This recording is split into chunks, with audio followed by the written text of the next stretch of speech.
नमस्कार विद्यार्थी मित्र हो, व्हिडिओ क्रमांक 18 मध्ये आपणा सर्वांचे मनपूर्वक स्वागत। आज आपण प्रकरण क्रमांक 4 प्राथमिक आर्थिक क्रिया यामधील उपघटक लाकूडतोड व मासेमारी यांची माहिती बघणार आहोत।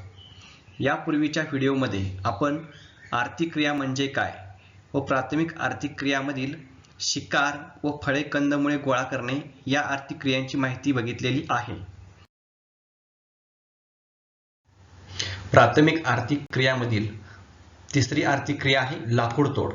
या अगोदर आपण दोन आर्थिक क्रियांचा अभ्यास केलेला आहे। आता तिसरी जी आहे ती आहे लाकूडतोड। लाकूडतोड हा व्यवसाय वनांमध्ये चालणाऱ्या अनेक व्यवसायांपैकी किंवा आर्थिक क्रियांपैकी महत्त्वाचा व्यवसाय आहे। यापूर्वीचे शिकार, फळे कंदमुळे गोळा करणे हे सुद्धा जे दोन व्यवसाय आहेत ते प्रामुख्याने वनांमध्ये चालतात। त्याच पद्धतीने हा लाकूडतोड व्यवसाय सुद्धा वनांमध्ये चालणारा एक प्रमुख व्यवसाय आहे। यामध्ये प्रामुख्याने वनांचे विषुववृत्तीय सदाहरित वने, उष्णकटिबंधीय मान्सून किंवा मोसमी वने, समशीतोष्ण कटिबंधीय पानझडी वने, समशीतोष्ण कटिबंधीय सूचीवर्णी वने इत्यादी प्रकारामध्ये प्रामुख्याने या वनांचे वर्गीकरण केले जाते आणि या प्रकारामध्ये प्रामुख्याने लाकूडतोड हा व्यवसाय चालतो। आता ही जी वन दिलेली आहेत त्यांची आपण थोडक्यात वैशिष्ट्ये बघूया। विषुववृत्तीय सदाहरित वने यांची वैशिष्ट्ये बघा। लाकूड अतिशय टणक किंवा कठीण असते। ही वने घनदाट असतात। व्यापारी तत्वावर लाकूडतोड नाही ही वैशिष्ट्ये आहेत। म्हणजे विषुववृत्तीय सदाहरित वने म्हणजे सेल्वाज वने, जी वने प्रामुख्याने ॲमेझॉन नदीच्या खोऱ्यामध्ये किंवा 0° विषुववृत्ताच्या आसपास आढळतात त्यांचा यामध्ये समावेश होतो। यामध्ये प्रामुख्याने लाकूड अतिशय टणक किंवा कठीण असते। ही वने घनदाट असतात आणि व्यापार तत्वावर लाकूडतोड नाही ही याची वैशिष्ट्ये आहेत। उष्णकटिबंधीय किंवा मोसमी वने हा दुसरा प्रकार आहे। ही वने विरळ असतात। तळाशी झाडे झुडपे दाट वस्तीच्या सानिध्यात असल्याने मोठ्या प्रमाणात शेतीखाली आणलेली आहेत आणि त्यामुळे हे वनक्षेत्र कमी होत असलेले आढळून येते। त्यानंतर तिसरं क्षेत्र आहे किंवा तिसरा वनांचा प्रकार आहे समशीतोष्ण कटिबंधीय पानझडी वने। यांची वैशिष्ट्यामध्ये ही रुंद पर्णी असतात। 18 ते 30 मीटर इतकी उंची असते। अन्न, लाकूड, ऑक्सिजनचा भरपूर पुरवठा या वनांमधून होतो। कागद निर्मिती, कागदी पिशव्या इत्यादी प्रमुख व्यवसाय या वनक्षेत्रामध्ये चालतात। अशा पद्धतीने समशीतोष्ण कटिबंधीय पानझडी वनांची ही वैशिष्ट्ये आहेत। चौथा वनांचा प्रकार आहे समशीतोष्ण कटिबंधीय सूचीपर्णी वने। एकाच जातीचे वृक्ष विस्तृत प्रदेशात, परत सरळ उंच वाढ, सदाहरित किंवा मऊ हलके लाकूड, व्यापारी तत्वावरती वृक्षतोड केली जाते। अशा पद्धतीने या समशीतोष्ण कटिबंधीय सूचीपर्णी वनांची वैशिष्ट्ये असलेले आढळून येतात। आता या ठिकाणी आपण यांची जी वैशिष्ट्ये आहेत ते आपण थोडक्यात बघितलेले आहेत। आता यानंतर आपल्याला तक्ता क्रमांक 4.2 मध्ये वनांचा प्रकार, प्रदेश, वनांची वैशिष्ट्ये, लाकूडतोड व्यवसायाची वैशिष्ट्ये इत्यादींचा अभ्यास हा आपल्याला डिटेलमध्ये करायचा आहे। म्हणून तुम्हाला थोडक्यात ओळख व्हावी म्हणून या ठिकाणी वनांचे एकूण 4 प्रकार तुम्हाला दिलेले दिसतात। आता मोठ्या प्रमाणात लाकूडतोड व्यवसाय केला जातो, त्यामुळे लाकूडतोड विविध कारणांसाठी उपयुक्त असल्याने प्रचंड प्रमाणात लाकूडतोड केली जाते। त्यामुळे वनांचे क्षेत्र झपाट्याने कमी होत आहे। त्यामुळे पर्यावरणाच्या गंभीर समस्या हा निर्माण झालेल्या आहेत। म्हणजे बघा, मोठ्या प्रमाणात प्रदूषण वाढत आहे, जागतिक तापमान वाढ होत आहे, नंतर हिम किंवा बर्फ वितळत आहे, त्यामुळे समुद्राची पाणी पातळी वाढत आहे। म्हणजे अशा पद्धतीने मोठ्या प्रमाणात लाकूडतोड झाल्यामुळे वनांचे क्षेत्र झपाट्याने कमी झालेले आहे आणि पर्यावरणाच्या गंभीर समस्या ह्या निर्माण झालेल्या आढळून येत आहेत। भूगोल पाठ्यपुस्तकामध्ये पान नंबर 34 वरती आकृती 4.1 या नकाशाचे निरीक्षण करा व त्या आधारे खालील प्रश्नांची उत्तरे द्या असे म्हणून एकूण 5 प्रश्न दिलेले दिसतात। हे जे प्रश्न आहेत ते लाकूडतोड या व्यवसायाशी निगडित असलेले आढळून येतात। आकृती 4.1 म्हणजे जो नकाशा आहे तो आपल्या पान नंबर 32 वरती आहे आणि जे एकूण 5 प्रश्न दिलेले आहेत ते पान नंबर 34 वरती आहेत। मग याच्या अगोदर जे आपण आर्थिक व्यवसाय बघितले त्यामध्ये सुद्धा हा जी आकृती आहे त्यांची आपण माहिती घेतलेली आहे.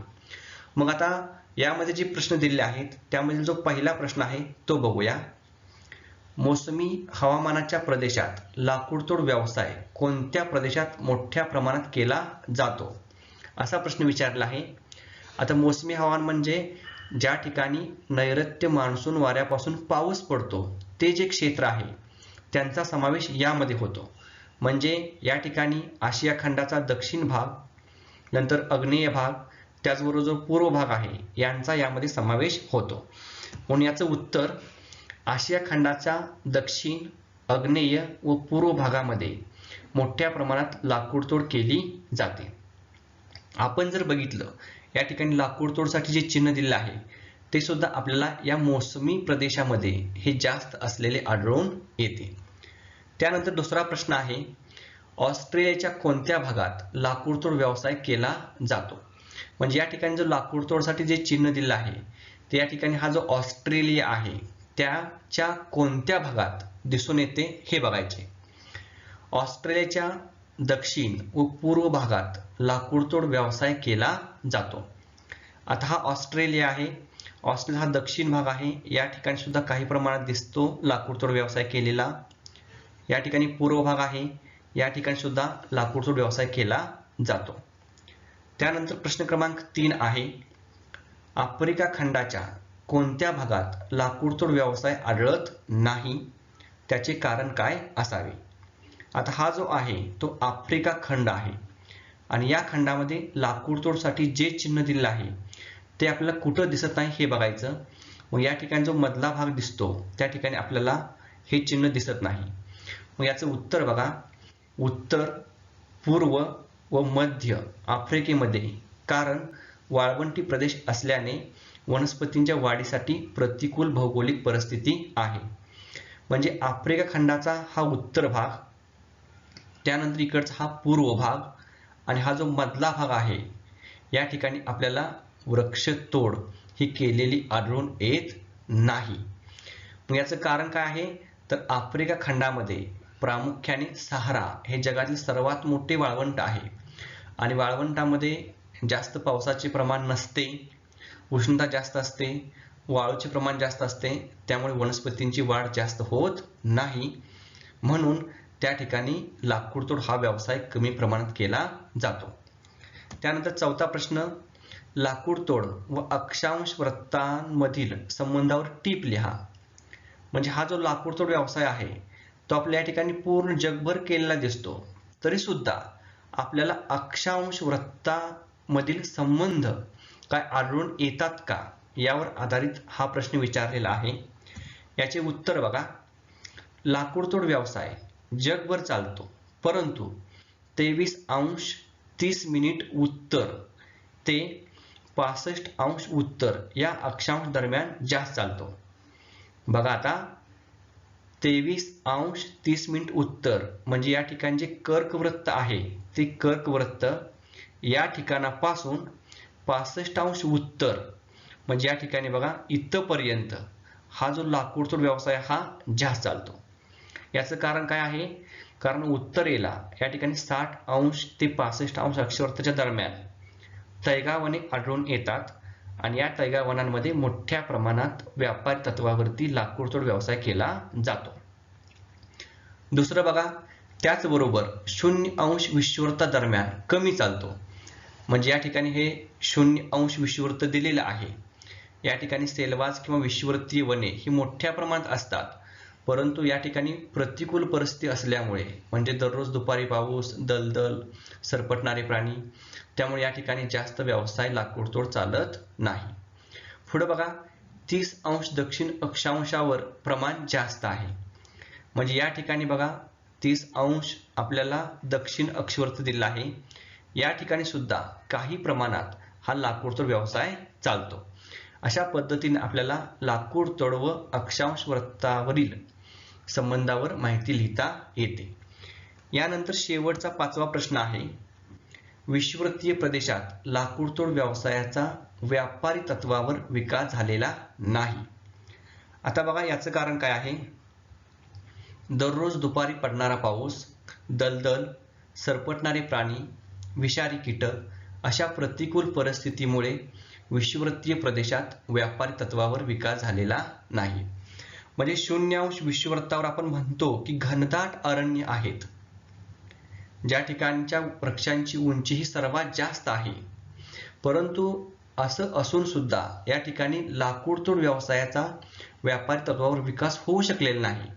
कारण या ठिकाणी दररोज दुपारी पाऊस पडतो, मोठ्या प्रमाणात दलदल असते, रस्ते तयार करता येत नाहीत किंवा लाकूडतोड करता येत नाही. ह्या दलदलीमध्ये मोठ्या प्रमाणात सरपटणारे प्राणी किंवा ॲनाकोंडासारखे मोठे साप आढळून येतात, विषारी कीटक आहेत. म्हणून ह्या विषुववृत्तावरती मोठ्या प्रमाणात वृक्ष असून सुद्धा व्यापारी तत्वावरती लाकूडतोड व्यवसायाचा विकास झालेला नाही. यानंतर तक्ता क्रमांक 4.2 हा आपल्या पाठ्यपुस्तकामध्ये पान नंबर 34 वर दिलेला दिसून येतो. आता या ठिकाणी काय म्हटले बघा, तक्ता क्रमांक 4.2 आपल्या वहीत पूर्ण करा. उदाहरणादाखल एक नमुना सोडवून दिला आहे. तक्ता क्रमांक 4.2 जो दिला आहे, जगातील विविध वनांतील लाकूडतोड व्यवसाय. म्हणजे जो लाकूडतोड व्यवसाय आहे त्याच्याशी निगडीत हा आपल्याला तक्ता दिलेला आहे. आणि त्यामध्ये एका कॉलममध्ये वनांचे प्रकार आहेत, दुसऱ्या कॉलममध्ये ही वन कोणत्या प्रदेशामध्ये आढळतात ते प्रदेश आहेत, तिसऱ्या कॉलममध्ये वनांची वैशिष्ट्ये आहेत आणि चौथ्या कॉलममध्ये लाकूडतोड व्यवसायाची वैशिष्ट्ये आहेत. मग आपल्याला एक उदाहरण सोडवून दिलेलं आहे विषुववृत्तीय सुधारित वनांचे, आणि त्याच्या खाली जे 3 प्रकार दिलेले आहेत ते प्रकार आपल्याला सोडवायचे आहेत. मग आता पहिला जो प्रकार आहे विषुववृत्तीय सुधारित वने तो बघूया.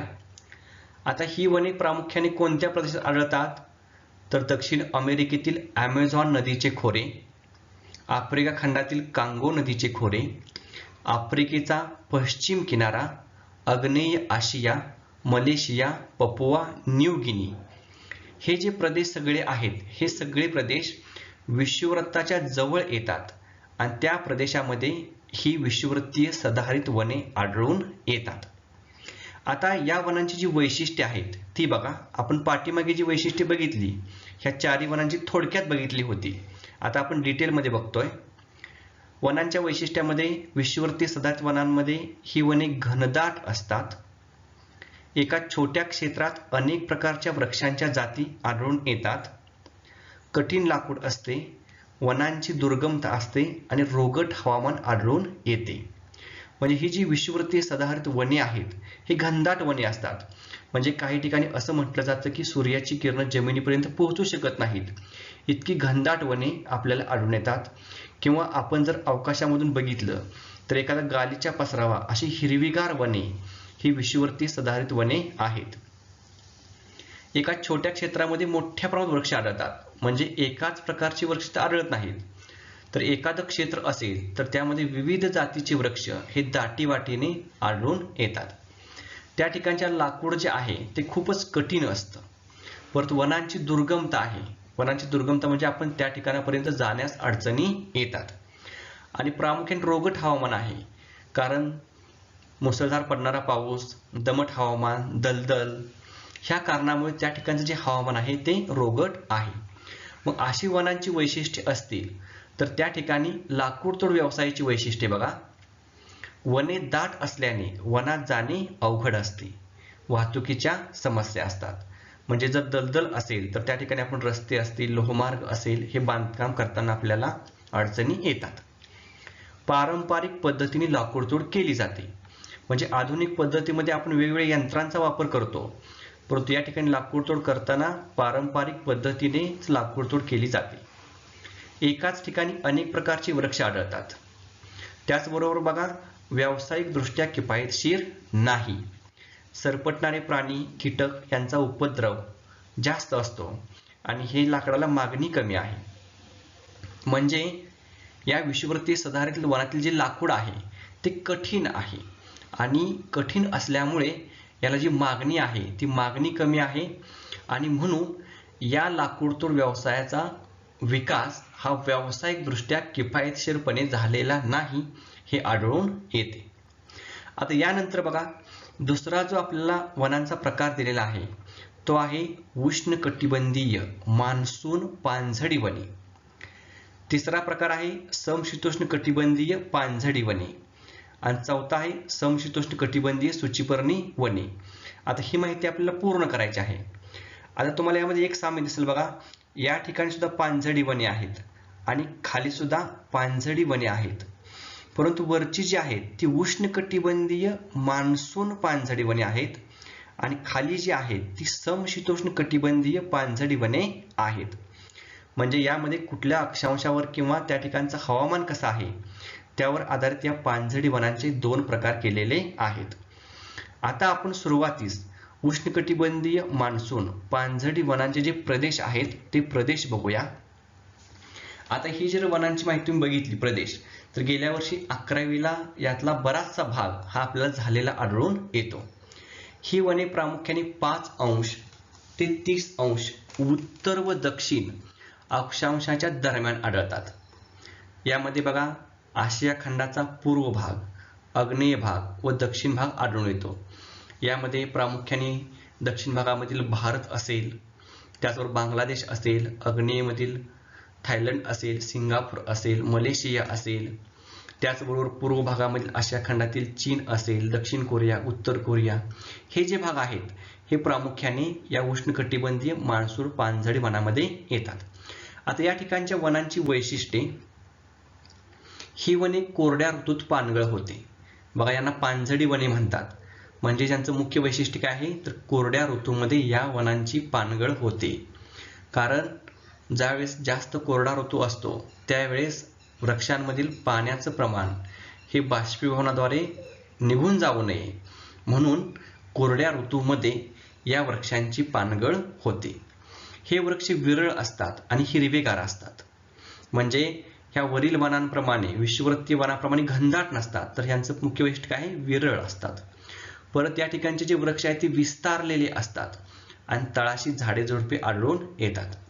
आता विस्तारलेले वृक्ष म्हणजे बघा आपल्याकडे एखादा लिंब असेल किंवा आंब्याचा मोठा वृक्ष असेल तर त्याचा जो वरचा भाग असतो तो खूपच मोठा असतो. म्हणजे कसा असतो, विस्तारलेले वृक्ष असतात. आणि अशा विस्तारलेल्या वृक्षांच्या खाली छोटी तळाशी आपल्याला अनेक झाडे झुडपे आढळून येतात. अशा पद्धतीने या वनांची वैशिष्ट्ये आहेत. अजूनही वैशिष्ट्ये आपल्या ठिकाणी घालता येतील. आता लाकूडतोड व्यवसायाची वैशिष्ट्ये बघा. यामधील सागाचे लाकूड हे आर्थिकदृष्ट्या फायदेशीर आहे. सागापासून झाज बांधणी केली जाते, लाकूड सामानाची निर्मिती केली जाते. त्यातून दुसरा वृक्ष आढळतो चंदन. आता चंदनापासून सुगंधित तेल तयार केलं जातं. आणि पुढचा वृक्ष आहे बांबू, यापासून घरबांधणी केली जाते. म्हणजे उष्णकटिबंधीय मान्सून पानझडी वनामध्ये प्रामुख्याने साग, चंदन, बांबू इत्यादी प्रमुख वृक्ष आढळतात. आणि हे जे वृक्ष आहेत ते मानवाच्या दृष्टीने खूप महत्त्वाचे आहेत. कारण सागाचं लाकूड हे मऊ असतं आणि टिकाऊ असतं, म्हणून त्यापासून मोठ्या प्रमाणात फर्निचर किंवा घरातील ज्या वस्तू आहेत त्यांची निर्मिती केली जाते. त्याचबरोबर जहाज बांधणी यापासून केली जाते. आणि चंदन तुम्हाला माहिती आहे की चंदनाला खूप मागणी आहे. चंदनाची चोरटी वाहतूक सुद्धा केली जाते. म्हणून या चंदनापासून सुगंधित तेल तयार केले जाते किंवा सुगंधित द्रव्ये बनवली जातात.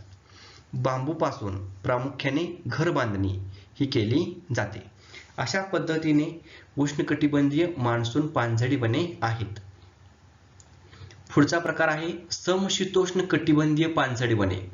आता समशीतोष्ण कटिबंध तुम्हाला माहिती आहे की 23.5 अंश अक्षवृत्तापासून पुढचा जो चालू होतो तो आहे. मग आता यांचा प्रदेश बघा 40 अंश ते 50 अंश उत्तर व दक्षिण अक्षांश. बघा या ठिकाणी काय म्हटलंय, 40 अंश ते 50 अंश उत्तर व दक्षिण. म्हणजे उत्तर गोलार्धामध्येही आढळतात आणि दक्षिण गोलार्धामध्येही आढळून येतात. यामध्ये प्रामुख्याने उत्तर अमेरिका खंडाचा पूर्व भाग, युरोप खंडाचा थोडासा भाग असे जे आहेत यांचा समावेश या प्रदेशामध्ये होतो. त्यानंतर वनांच्या वैशिष्ट्यामध्ये ही वने रुंद पर्णी असतात. यांची उंची 18 ते 30 मीटर असते. हिवाळ्यास जुळवून घेणारी 3 स्तरी रचना आढळून येते. पानझडी असतात आणि लाकूड कठीण असते. म्हणजे या ठिकाणी बघा रुंद पर्णी म्हणजे यांची जी पानं असतात ती मोठी असतात आणि उंची असते 18 ते 30 मीटर. आता हिवाळ्यात जुळवून घेणार असं म्हटलेलं आहे. म्हणजे या ठिकाणी समशीतोष्ण कटिबंधामध्ये हिवाळा हा कडक असतो, म्हणून त्या ठिकाणी 3 स्तरीय रचना आपल्याला आढळून येते. या ठिकाणी पानझड होते, म्हणजे ज्यावेळेस कोरडा ऋतू असतो त्यावेळेस या ठिकाणच्या वनांची पानझड होते आणि लाकूड कठीण असते. आता लाकूड तोड व्यवसायाची वैशिष्ट्ये बघा. अन्न, लाकूड, भरपूर ऑक्सिजन पुरवठा करणारी ही वने आहेत. म्हणजे या वनामधून अन्न म्हणजे जी फळं आहेत ती मोठ्या प्रमाणात मिळतात, त्याचबरोबर लाकूड मोठ्या प्रमाणात मिळतं आणि मोठ्या प्रमाणात ऑक्सिजनचा पुरवठा सुद्धा ही वने करत असलेली आढळून येतात. या ठिकाणी मोठ्या प्रमाणात वृक्षतोड केल्यामुळे प्राण्यांचा अधिवासावर आक्रमण झालेले आहे. म्हणजे प्राण्यांचा अधिवास नष्ट झालेला आढळून येतो. त्याचबरोबर या वनांच्या प्रदेशामध्ये कागदी पिशव्यांची निर्मिती केलेली आढळते. अशा पद्धतीने कागद आणि कागदी पिशव्यांच्या निर्मितीचे व्यवसाय हे समशीतोष्ण कटिबंधातील पानझडी वनामध्ये आढळून येतात. आता यामधील जो शेवटचा प्रकार आहे तो आहे समशीतोष्ण कटिबंधीय सूचीपर्णी वने.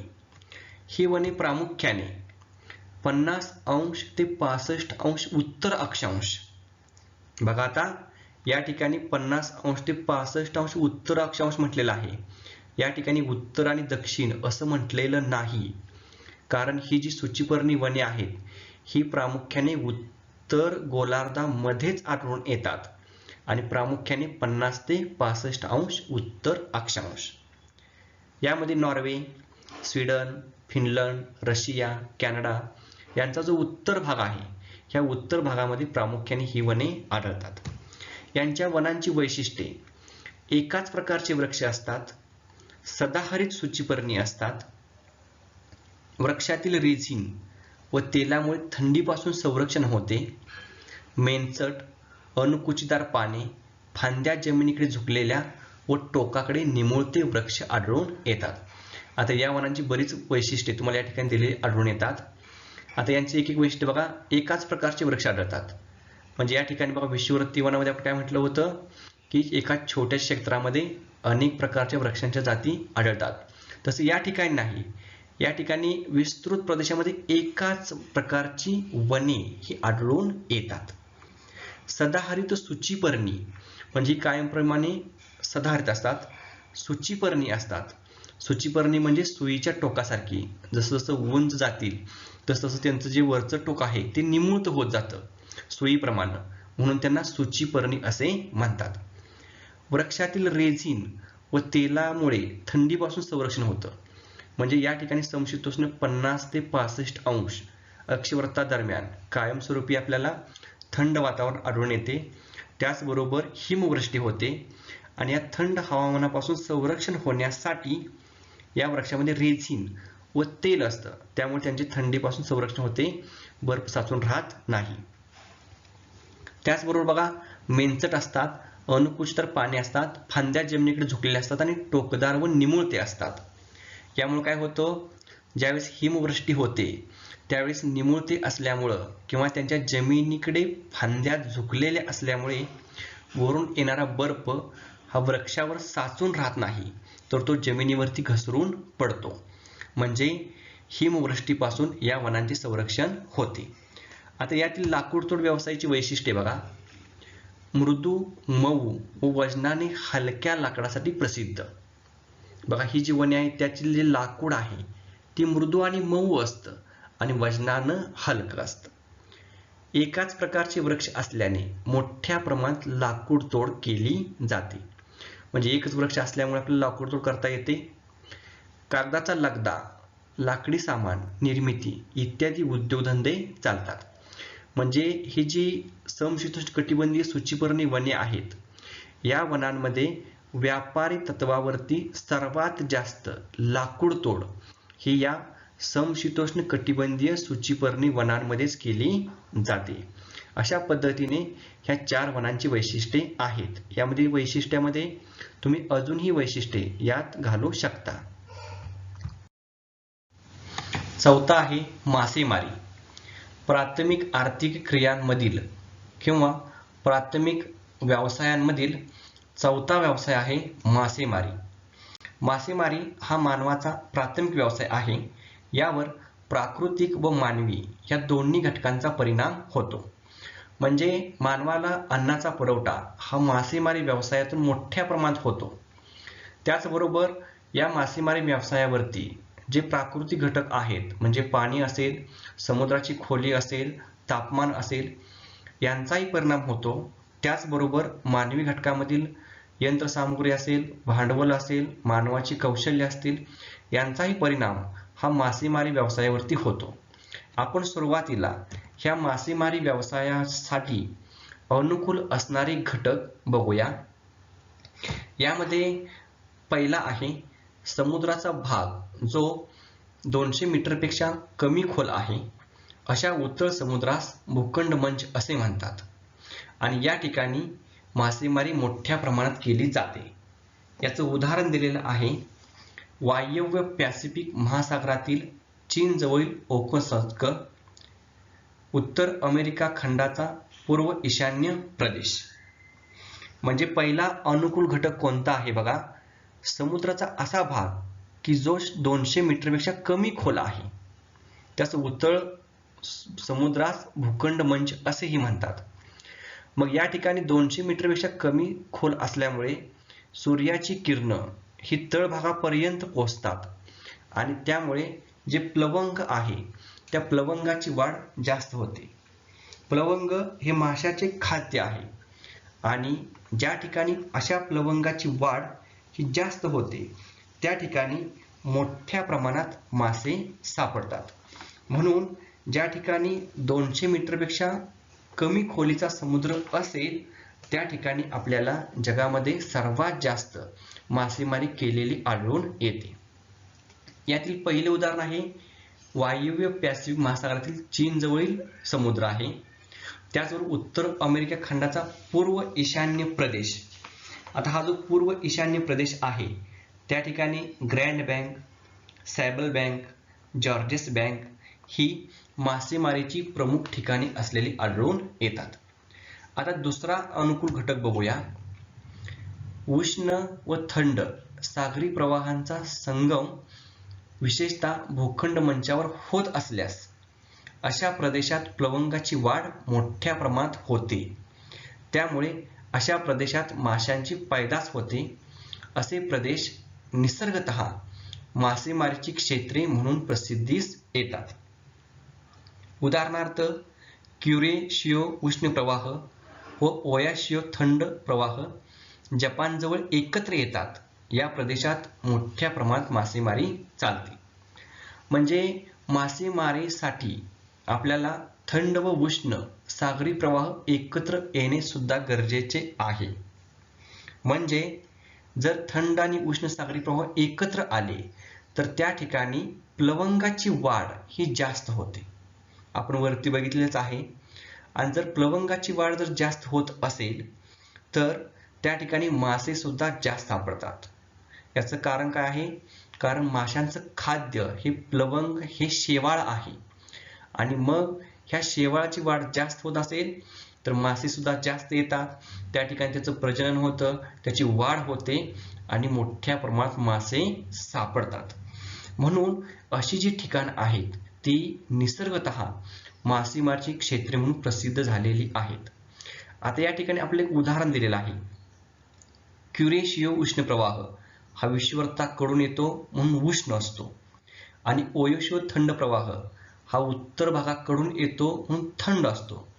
हे दोन्ही प्रवाह जपानजवळ पॅसिफिक महासागरामध्ये एकत्र येतात आणि म्हणून या ठिकाणी जपानच्या शेजारी पॅसिफिक महासागरामध्ये मोठ्या प्रमाणात मासेमारी चालते. मासेमारी व्यवसायावरती जसे अनुकूल घटक बघितले त्याच पद्धतीने मासेमारी व्यवसायावर परिणाम करणारे घटक सुद्धा आहेत. आता यामधील जो पहिला घटक आहे तो बघा, जपान व चीन सारख्या काही देशामध्ये मासेमारीचे पारंपरिक कौशल्य उच्च दर्जाचे आहे. त्यामुळे तेथे हा व्यवसाय वृद्धिंगत झालेला आढळून येतो. आता मासेमारी व्यवसायावर परिणाम करणारे घटक हे आपल्या भूगोलच्या पाठ्यपुस्तकामध्ये पान नंबर 36 वरती दिलेले आहेत. तेच घटक तुम्हाला या ठिकाणी दिलेले आहेत. तर त्यामध्ये तुम्हाला जपान व चीन यांची दोघांची उदाहरण दिलेत. तर हे जे दोन देश आहेत ते मासेमारीचे पारंपरिक कौशल्य त्यांचे उच्च दर्जाचे आहे आणि म्हणून त्या देशांच्या शेजारी मासेमारी व्यवसायाचा विकास हा जास्त झालेला आढळून येतो. त्यानंतर दुसरं आहे जमिनीची कमतरता, जास्त लोकसंख्या आणि प्रथिनांचा पुरवठा करणाऱ्या इतर अन्न घटकांची टंचाई. यामुळे बेट स्वरूपातील देशांना मासेमारीवर अवलंबून राहावे लागते. यामध्ये उदाहरणे बघा, जपान, फिलिपाईन्स इत्यादी देश. त्यामुळे अशा ठिकाणी मासेमारी व्यवसाय परंपरेने आर्थिक व्यवसाय म्हणून विकसित झाला आहे. आता बघा काय म्हटलेलं आहे, जमिनीची कमतरता. म्हणजे जमीन जर आपल्याकडे जास्त नसेल, कमी असेल तर आपल्याला शेती करता येत नाही. आणि जर शेती करता आली नाही तर आपल्याला पुरेशा प्रमाणात अन्न उपलब्ध होऊ शकत नाही.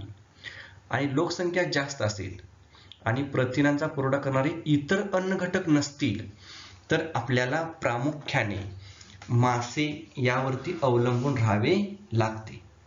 मग अशी परिस्थिती कुठं आहे की जिथं जमिनीची कमतरता आहे, जास्त लोकसंख्या आहे आणि प्रथिनांचा पुरवठा होऊ शकत नाही.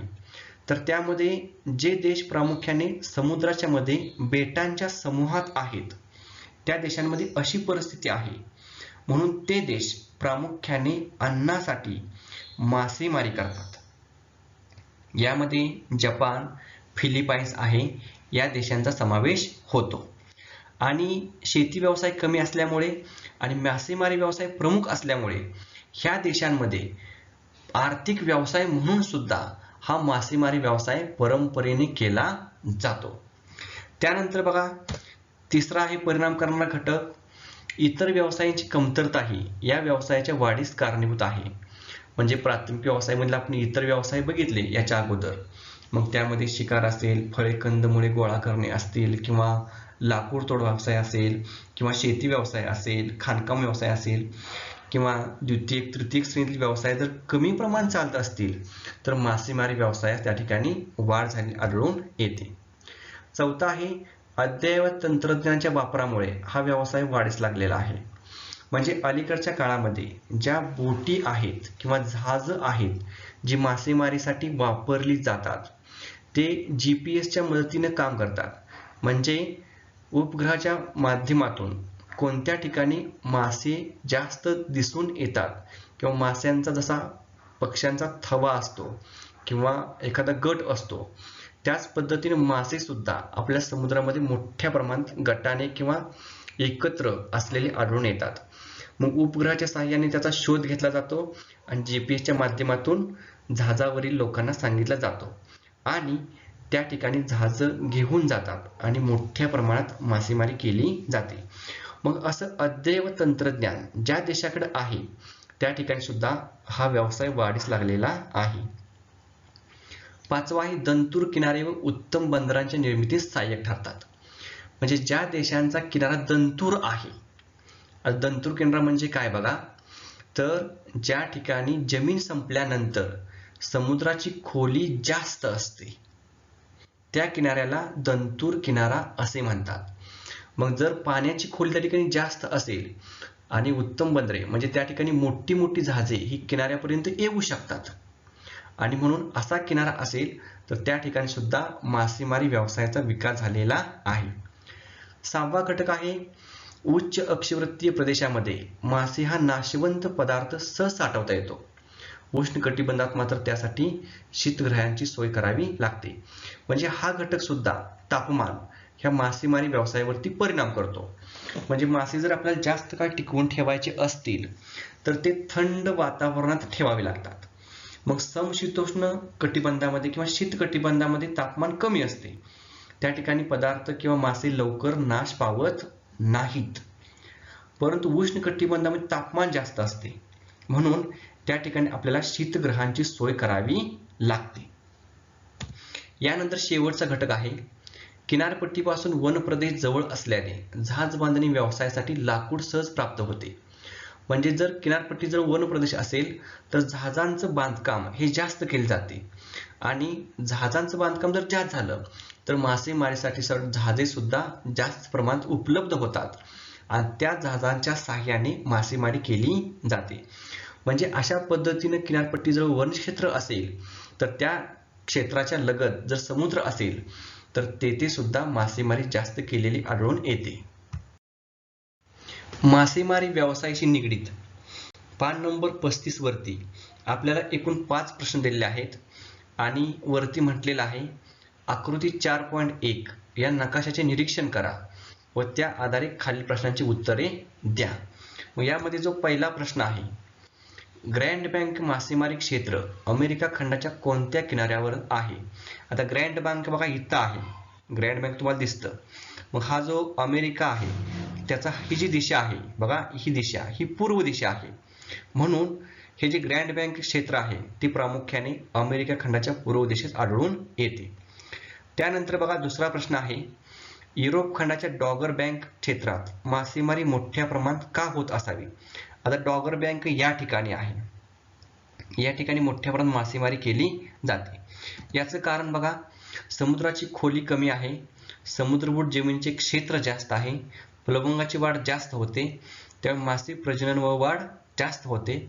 या सर्व कारणामुळे डॉगर बँक क्षेत्रात मोठ्या प्रमाणात मासे सापडतात.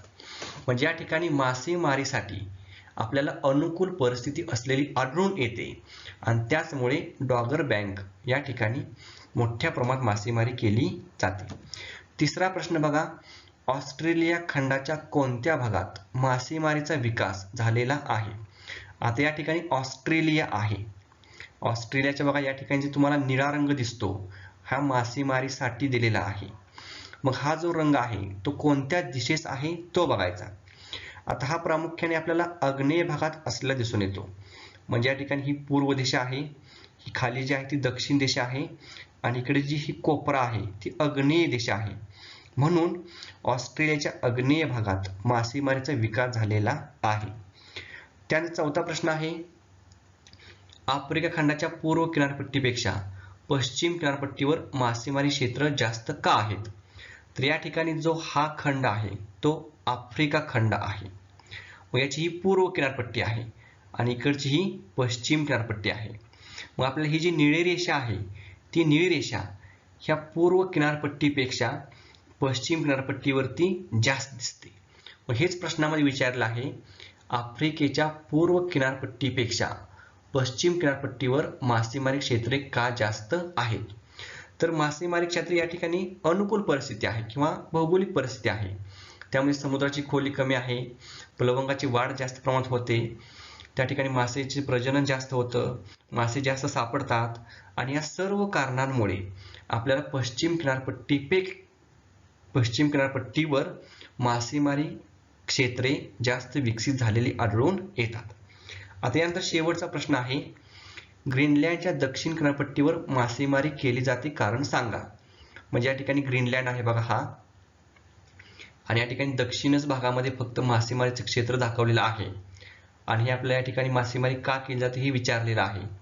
आता याचं उत्तर बघा, तुलनेने थोडेसे उबदार हवामान, म्हणजे या ठिकाणी अति थंड हवामान असते, त्याच्या तुलनेत या ठिकाणी उबदार हवामान असते थोडंसं, काही काळासाठी पाणी द्रवरूप अवस्थेत असते. म्हणजे या ठिकाणी जर आर्क्टिक महासागर बघितला तर तो जास्तीत जास्त काळ हा कसा असतो, बर्फाच्छादित असतो. याच्या तुलनेत ह्या दक्षिण भागामध्ये आपल्याला हा जे द्रवरूप स्वरूपामध्ये पाणी आढळून येते. या ठिकाणी काही उष्ण सागरी प्रवाह येतात, उष्ण व थंड सागरी प्रवाहांचा एकत्र येतात आणि त्यामुळे माशांची पैदास सुद्धा जास्त होते. या सर्व कारणांमुळे ग्रीनलँडच्या दक्षिण किनारपट्टीवर मासेमारी केली जाते. आज आपण जो भाग बघितला त्यावर आधारितच तुम्हाला 2 प्रश्न दिलेत. भौगोलिक कारणे लिहा, कॅनडामध्ये लाकूड तोडीचा विकास झाला आहे आणि सविस्तर उत्तरे लिहामध्ये व्यापारी मासेमारीवर परिणाम करणारे घटक स्पष्ट करा. आता कॅनडामध्ये तैगावणी आढळून येतात, एकाच प्रकारचे वृक्ष असतात, मोठ्या प्रमाणात लाकूडतोड केली जाते. व्यापारी मासेमारीवर परिणाम करणारे घटक स्पष्ट करा. आपण मासेमारीवर परिणाम करणारे घटक बघितलेले आहेत, त्यातीलच घटक हे व्यापारी मासेमारीवरती परिणाम करतात, ते बघून उत्तर तयार करायचे. तुम्ही हा चॅनल अजूनही सबस्क्राईब केला नसेल तर सबस्क्राईब करून ठेवा. या चॅनलवरती तुम्हाला भूगोल विषयाशी निगडीत चांगले दर्जेदार व्हिडिओ बघायला मिळणार आहेत. सबस्क्राईब केल्यानंतर तुम्हाला सर्वात अगोदर व्हिडिओ बघायला मिळतात. ठीक आहे, पुन्हा भेटू एका नवीन व्हिडिओमध्ये. तोपर्यंत धन्यवाद. थँक्यू.